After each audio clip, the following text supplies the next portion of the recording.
En Allemagne, où la droite de Friedrich Merz l'a emporté, l'extrême droite est arrivée deuxième avec un score record. Parmi les réactions, notons notamment celle de Donald Trump, qui a qualifié ces élections de grand jour pour l'Allemagne, que comme tous les Américains, les citoyens d'Allemagne en ont eu assez des politiques insensées, écrit-il, sur l'énergie, sur l'immigration. Alors, sans plus tarder, on va se rendre à Munich pour retrouver le journaliste indépendant Romain Chauvet. Bonsoir, Romain. Oui, bonsoir Véronique. Alors, il semble que les Allemands ont confié à la droite les destinées de leur pays, mais force est de constater que l'extrême droite d'Alice Weidel a gagné beaucoup d'appui lors de ces élections. Oui, absolument. 10% de plus qu'aux dernières élections ici en Allemagne. Alors, ce n'est pas une grande surprise parce que tous les sondages au cours des dernières semaines prédisaient ce score autour de 20% pour ce parti d'extrême droite.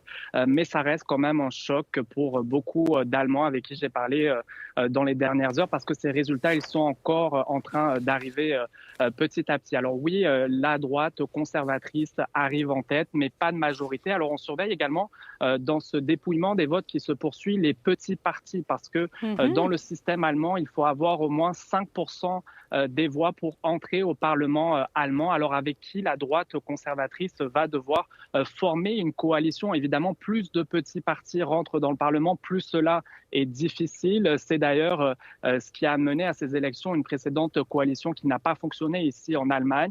Alors, ça sera à suivre. Et le grand perdant, Véronique, dans ces élections, c'est vraiment le chancelier allemand sortant, Olaf Scholz, qui arrive troisième autour de 16%. Alors vraiment, les Allemands qui l'ont sanctionné donc, dans ces élections aujourd'hui.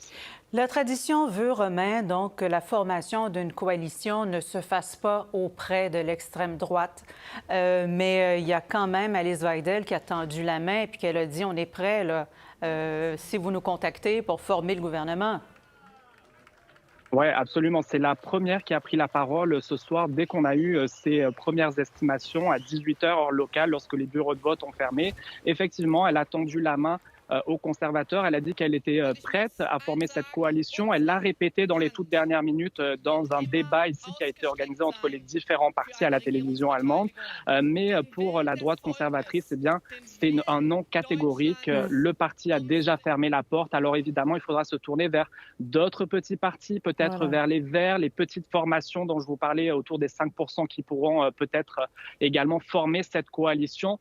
Mais oui, et même si, vous savez, ce parti d'extrême droite ne formera pas cette coalition, arrive donc deuxième, selon plusieurs experts, et c'est ce que craignent beaucoup d'Allemands qu'on a vu manifester encore hier ici à Munich, eh bien, c'est que cette banalisation d'un discours que plusieurs jugent raciste, des discriminations, certains partisans de ce parti-là d'extrême droite qui sont proches également du mouvement nazisme, alors beaucoup de gens qui craignent eh bien, que tout cela influence quand même la société et la politique d'une façon générale en Allemagne. Alors je vous dirais beaucoup d'Allemands qui sont quand même ce soir ici sous le choc face à ces résultats des élections. Est-ce qu'on sait ce qu'a représenté le soutien de certains membres de l'entourage de M. Trump dans l'équation? Oui, eh bien, vous savez, M. Musk, il a soutenu à plusieurs reprises sur son réseau social X le parti d'extrême droite AfD à plusieurs reprises, notamment également le vice-président américain J.D. Vance, qui était ici à Munich il y a quelques jours et qui a également apporté son soutien à ce parti d'extrême droite. Et encore aujourd'hui, je voyais sur X M. Musk qui encourageait les Allemands à voter pour le parti AfD d'extrême droite. Alors oui, il y a quand même eu ce soutien américain qui a été décrié d'ailleurs par le chancelier allemand sortant qui a parlé même d'ingérence étrangère. Vous citiez également la réaction de Donald Trump ce soir. Alors oui, ce parti d'extrême droite, il est quand même proche de l'entourage de M. Trump et beaucoup de gens ici à la fois, oui, qui soutiennent ce parti d'extrême droite, mais d'autres, je vous disais, avec ces manifestations qui redoutent de voir un petit peu ce qu'on voit aux États-Unis, eh bien, petit à petit arriver ici en Allemagne. Est-ce qu'on considère dans le camp de Friedrich Merz qu'on a gagné notre pari? Parce qu'il avait appelé à un mandat fort pour justement contrer l'AfD. Oui, il a parlé de victoire ce soir, sans tout de même dire que c'était une victoire éclatante, parce qu'évidemment, son parti a été parfois, dans le passé, habitué à avoir autour de 40% des votes. Alors là, aujourd'hui, on est autour des 30%. Alors c'est une victoire, mais qui reste relative. Il a dit tout de même ce soir qu'il souhaitait former cette coalition très rapidement, se mettre au travail très rapidement. Vous savez, les attentes ici en Allemagne sont très importantes. Dans cette campagne-là, on a beaucoup parlé d'immigration. Il y a eu plusieurs attaques qui ont été commises par des réfugiés ici. Ça a alimenté tout ce contexte-là d'extrême droite. Il y a également une crise économique qui est très importante ici en Allemagne.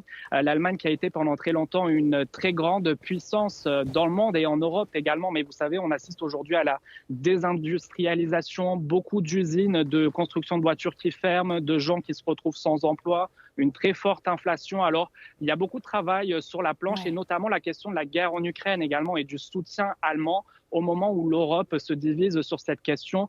Quelle sera sa position? Y aura-t-il une position claire? Je peux vous dire que l'Union européenne a surveillé très attentivement cette élection aujourd'hui et surveillera évidemment toutes les prises de position donc de ce nouveau chancelier allemand ici.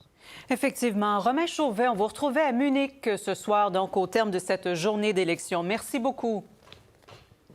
Plaisir. Au revoir. Au revoir.